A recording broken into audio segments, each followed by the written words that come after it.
Hey guys, it's Bear. And Blackie. Welcome to Old Wayz number 62. Yeah. This is just going to be an off-the-cuff, anything goes kind of conversation this morning. It's just so pretty, and both of us were just itching to get out, so we're out here at the range just visiting. Two old men just visiting. I started to say something else, but that might get me in trouble. Yeah. Oh well. Well, you know, when you're young and you got good eyes, Yeah. and you'd come out to do a little bit of target work and stuff like that, it was just effortless. Mm-hmm. At our age, it's like, okay, I got good sight today, I can go do some target work. Otherwise, I'm not going to be able to see the sights worth the flip. Yeah, I can see across the room, so let's go. Well, I mean, I see out to 1,000 yards, no problem. It's when you get like close to me, I have to. If I put on my glasses, I can see the sight, but I can't see the target. Yeah. And if I don't wear my glasses, I can see the target clear, but I'm using the force on this end. You know. Yeah, I'm learning that one. That was my favorite line in Big Jake, when the Indian comes up and tells John Wayne, says, I don't have no gun. And John starts turning around to grab a gun and leans back and says, yeah. Near or far? He goes, near. Eyes, no good. And he hands him a double-barrel shotgun. He picks up his own and goes, me too. I can see why a lot of them old men got to hunting with double barrels, you know, toward the end of it. Yeah. Yeah. Well, I mean, you know, shotgun is good close in or a reasonable distance out. Yeah. It's a multifunction tool. But if you can't see the sights, it's the better tool because you know where you're pointing. Yeah, just sort of point and press. Yeah, point and press. Point and press. I got to go and play dog for my uncle and my granddaddy, and they had these little short barrel coach guns for quail. Yeah. And I thought they were the greatest shots in the world because they never brought the gun to their shoulder. They just kind of point it in that direction and pull the trigger. They were getting doubles and triples, you know, and I'm running out there and collecting them, putting them in the sack to bring them back. I thought they were the greatest shots in the world. And then after my granddaddy had passed, I found a box of his quail loads, and he was shooting number 12s. Dude, it was a cloud the size of a bed sheet out there. Yeah. No wonder they were doubling and tripling. Well, that's the thing about old men and their secrets. Oh, yeah. We're full of them. I've been accused of being full of something else, but we're also full of secrets. True. Oh, Lordy. Well, I got a new toy the other day, and never put around through it. I've been noticing on YouTube, by the way, completely empty. I clear. don't know if you can see me through the hole, through the well, but it's empty. Turn it around like that and let you see it is empty. Yeah. Slide is locked back. I'm about to disengage the slide, so nobody panic. But I've been noticing a lot of YouTubers reviewing the Tisa. Well, this is my Tisa, and I've never even shot the thing. Mm-hmm. When I ordered it, there's a whole list of bells and whistles that you can get. And I told the guy at the store, I said, I just want the plain brown wrapper with government sites, and that's what I got. Just a plain brown wrapper, 1911, with the government sites. You can see right there.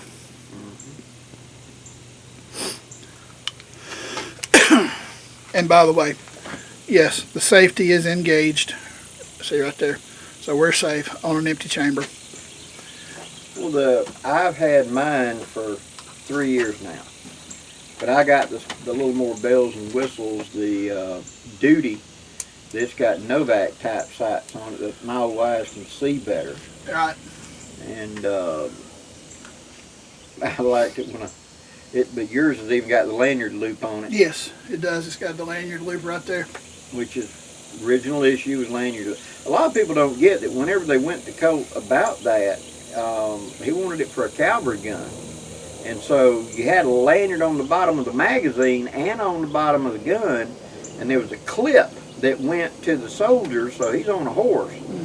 You remember, they're using cavalry tactics like they'd done in the Old West. Horseback. And so if the horse got to bucking or something, or you were jumping over rough terrain, you had to let go of the gun to hold on to the reins or the saddle horn or something, you could do that, and the gun would just sling down and hang beside you.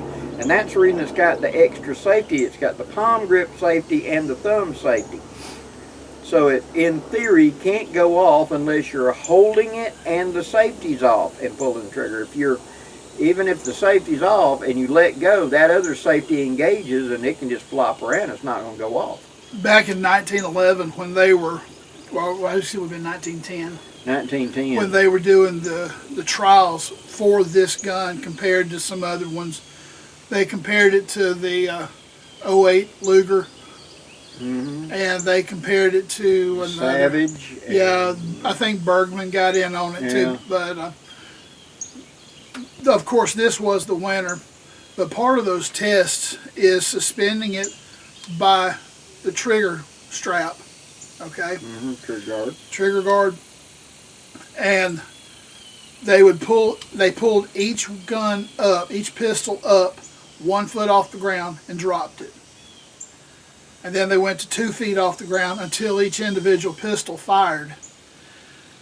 Most of the weapons fired after being dropped from 4 feet or less. This thing took a drop of 23 feet. 23 feet. A little over 2 stories. Yeah, that's about 2.5 stories before it discharged. That speaks volumes. Yep. When we were young and dinosaurs roamed the earth, these things were everywhere because every GI had brought one back in their duffel bag. My first 45, I was 9 years old, and I traded one of my uncle's .322 rifles for a 1911 that had come back from World War II. And it was mine. I took it, I loaded, I shot, etc. Had adult supervision with it early on. And it was a handful for a 9-year-old, I'm here to tell you, but I could shoot it. But all them old men, every one of them had a gun on their hip whenever we went squirrel hunting, rabbit hunting. It was, you had the long gun, then you had this for up close or something. I was telling him before we started, I had an uncle that he had a 1911, of course he'd carried it in combat and everything. And that was the kill the hog gun, kill the cow gun, kill the sheep gun, kill the goat gun. That was the utility gun. That was the utility gun. And he even got deer with it, where on one of the deer hunts, he was running the dogs.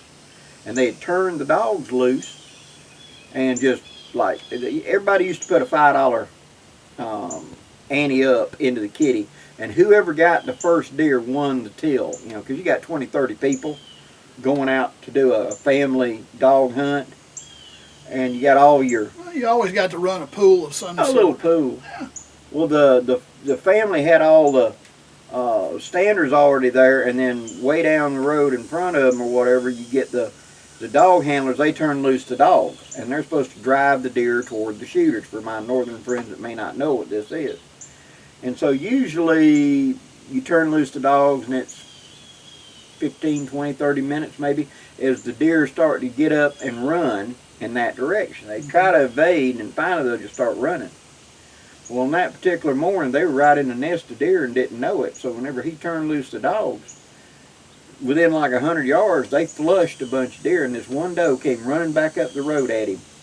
He just stepped off to the side of the road and pulled out his .45 and shot her as she went by and dropped her in her tracks, which he was that good too, guys. And of course, he won the kitty that morning because he was like, turn loose the dogs. 5 minutes later, he had a deer. So, but I can remember him taking pears and throwing them up in the air and hitting them in the air with a .45. Of course, he had had 50 years of practice with a .45 too. So, in complete disclosure, I took my first deer with a 1911. It was a 1943 Remington Rand. The typewriter people, during World War II, they made 1911s, and I took my first deer with a 1911, with that 1911. One thing about it, my old 11 has got a rattle. All 1911s get about a rattle after you shake them, after you run them a little while. There's nothing. It's a little absolutely tight, nothing there. Give me. I'm looking forward to loosening it up. But have you seen the film on the videos coming out on YouTube about how the old way of shooting, where you just sort of you pop up and shoot, are coming back? Yeah. Instead of precision shooting, it's just sort of hip shooting with this thing. Yeah. Well, precision shooting is a great thing when you're trying to get a score on a target. The problem with it is they get so focused on that, they're not instinctive. No. And classic case in point, you and I came up hunting game, where you had a real short window to get that gun lined up, and it's gone. So shooting rabbits, shooting squirrels, you learn to be fast and accurate. Well, a target shooter, he gets up there and he gets his form, and he can be very, very, even more accurate than you. But the problem with it is it takes him forever to take a shot, and if you move the target or in any way screw him up, he can't react to it. And so I had a really good friend that whenever we'd go out shooting, he'd always outshoot me. I'd give him that in a heartbeat. But I'd take him hunting, and he couldn't hit crap. Yeah. Because he just couldn't, mentally make the change of, I don't know what the range is, because the rabbit doesn't hold up a little sign going, I'm at exactly 22 yards. Yeah, or 50. Yeah, and so he couldn't mentally judge and lock onto a target and do all the things he had to do. That's a funny sight picture with a rabbit, the down markers in football. Yeah. A little rabbit standing there with a down marker going 25, 50, 100. Yeah. It just struck me as funny. Yeah. But, we shot rifle, we shot shotgun, we shot everything. Yeah. One of the ways that I learned I am never, guys, I'm going to tell you right now, I'm never going to be a wing shooter. I'm adequate, and that's it. But my wife is much better at wing shooting. In fact, the last time we went to a dove shoot, I took her. I put Hope on the bucket in front of me. She can't see them for crap coming. But I could see, okay, 2 o'clock, right-hand side, baby, 2 o'clock. And if it got in range, she'd take it out. She's a gun battery baby. And it was actually an ex-boyfriend of hers. It's also a family friend that he told us they were having a dove shoot. And so we went over there, and I put her on the bucket in front of me, and I'm sitting up close behind her, and I'm looking for the dove. And when I'd see it, I'd tell her where it's at, and she'd spin around and line up. And she limited out in 45 minutes. If it got in range, by God, Hope dumped it. She was using that pump 20 gauge I'd got her. Yeah. Well, like 3 weeks later, he was going to have another dove shoot, and there was like 60 people around this field. 3 weeks later, whenever he had called everybody and said, we're having a dove shoot this Saturday, every one of them said, is that little chubby girl going to be there? Yes, but we're not. No, we didn't come back. Is that little chubby girl going to be there? Yeah. My God, she's walking, talking death on a squirrel. Go ahead. Wow. Over near here, there's a pheasant farm, and they do pheasant shoots over there. There's a tall tower, and they somehow or other eject the pheasant from the tower, and they have the shooters arranged in a horseshoe around the tower. And I would love to go over there and do some pheasant shooting. But I'm never around. I never know when they're going to be doing it. I guess I need to stop and ask. I've never cared for that because it's not sporting to me, I guess. It's just not fair. If all we're going to do is just let me walk out in the barnyard with a 22 and just take 3 or something. Yeah. Don't do that, but throwing them out of a tower and you hiding behind a big old hay bale to see if it comes where you can see it, that's a lottery to me. Yeah, I was just about to say it sounds kind of like gambling, doesn't it? Yeah, because it's whichever way the poor bird, and these ain't wild birds, they're raised in pens for this purpose. So it just, I understand, you know, etc. But just not my thing. Oh, Lordy. Wood duck. Floating on a canoe. Me and Grouch one morning, foggy morning, right after first light, beautiful, you know, and I took point because he's getting his fire going in his box to make coffee as we're going. And I came around the corner. Fog got real intense. I came around the corner and there were ducks on the water. And they didn't see me because of fog. And when they finally realized, and they all like that, here I am on that canoe, and they just, probably there was 30 of them. Yeah. Launched all at once. It'll make the hair stand up on the back of your head. Yes, it will. Like that.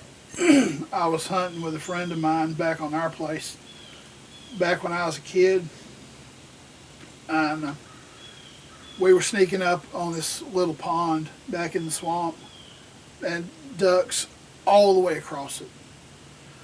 And we got up to just within shotgun range, and our barrels clicked. Yep. And I don't mean BAM clicked. I mean tick, Yep. clicked. And those birds erupted. It was just, it was a sight to behold. Oh, yeah. Did I tell you we've got quail starting? That'd be awesome. We got the seed of a quail covey. If the coyotes don't get them, you're doing good. And I saw 4 the other day, the end of last week. There used to be a lot of quail on a friend of mine's land, and coyotes come in and get them because they're a ground nester. Yeah, that's what happened with the turkey too. Yeah. Turkeys and quail are both ground nesters, and the coyotes just came in and rampaged. They did. Mm-hmm. Of course, the feral hog hadn't helped matters. Nope. All a hog is a 4-legged bulldozer. But the good news is both hog and coyote is edible. Can't eat the liver. Can't eat the liver. Rest of it you can eat. It tastes like beef to me. I've never tried coyote, but I have heard that it's a very good meat. Mm-hmm. Like he said, don't eat the liver. The Koreans ain't wrong, and my native ancestors ain't wrong about dog. Yeah, but that dog was different. I know, but it's dog, and it is edible. And of course, I don't want to shoot the German Shepherd or nothing, but at the same time, if he's raiding your chicken house, Yep. put a bullet in him. I was talking to a viewer last night who lives up in the Northwest. Do you remember Yule Gibbons? Oh yeah. For those of you that don't know, Yule Gibbons was a naturalist back when we were kids, who was also the spokesman for Grape Nut cereal. Mm-hmm. And when we were watching cartoons on Saturday morning, of course, he was hawking grape nuts. Mm-hmm. And I remember one particular commercial that he did where he's standing next to a pine tree holding up a little twig, and he says, "Did you know there are 18 edible parts on a pine tree?" And then he starts talking about grape nuts. Well, the gentleman that I was talking to, Paul, if you're listening, shout out to you, brother. He was telling me about how he lived in the Pacific Northwest and couldn't find anything to forage. And I pointed him toward Yule Gibbons because Yule Gibbons was from that area. So maybe he'll come up with something and will get back to us and update us on what he's found. Well, you're surrounded by stuff that is technically edible, but is it palatable? That's the question. You remember that line from Crocodile Dundee about when the guy was eating the bat? You can live off of it, but it tastes like crap, but if you can live off of it. You know, when I was doing my research and learning, I found 10 or 15 indigenous plants down here where we're at that you're just tripping over. And I did my due diligence and was absolutely sure that this is edible.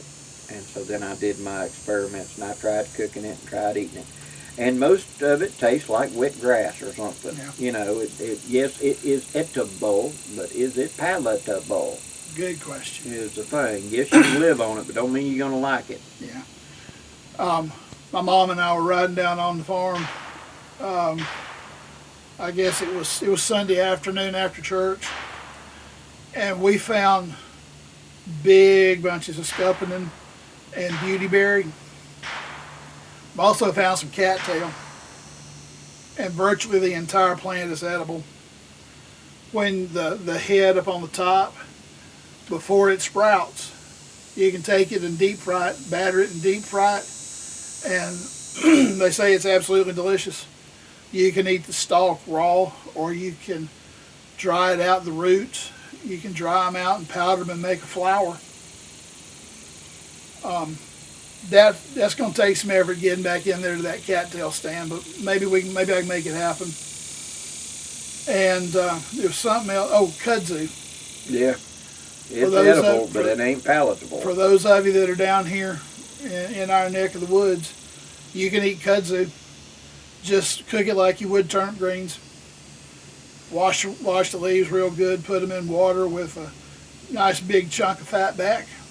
Let them cook down. When my experiments doing that, I found it's better to kind of scrape the leaf. There's a little furry, and if you'll scrape the leaf and get that off and boil it, it is more palatable. Not saying it's going to be like eating great stuff, but it is better. Well, that's like stinging nettle. Yeah. The spines that are on the stinging nettle plant, if you parboil the plant, the leaves, those will go away. They'll disintegrate somehow or other, fall off. Then you strain your water, rinse them in some fresh water, and put them on the boil. Yeah, you can do that. You can also wilt them over fire and make them where those little bitty spines will roll up. But like I pointed out in that video we did last time, you can eat greenbrier, just blackberry bush we call it down here. It's actually dewberry, but it's a type of bramble. But the ones that are ribbed, when you turn them over and look, I mean, they got spines like crazy. Don't think that all brambles are made alike, because the smooth one, you can take it, and they may have 1 or 2 stickers. You just clean it off and eat 3 of those leaves, and like Pepto-Bismol, and it'll settle your stomach or make a little tea out of it. Not bad as tea. He's not kidding when he says 3. 3, just 3 leaves. 3. Don't eat a plate of them, you'll be plugged up. But just 3, and it'll settle your stomach. I've done that on events. We've been out camping and didn't want to come out of the woods to go home and had an upset stomach, and I've done bramble leaves, and it works just fine for me. But always test at home, be safe, go through the proper procedures to make sure that you're not allergic or anything else, because everybody on this planet is deathly allergic to something.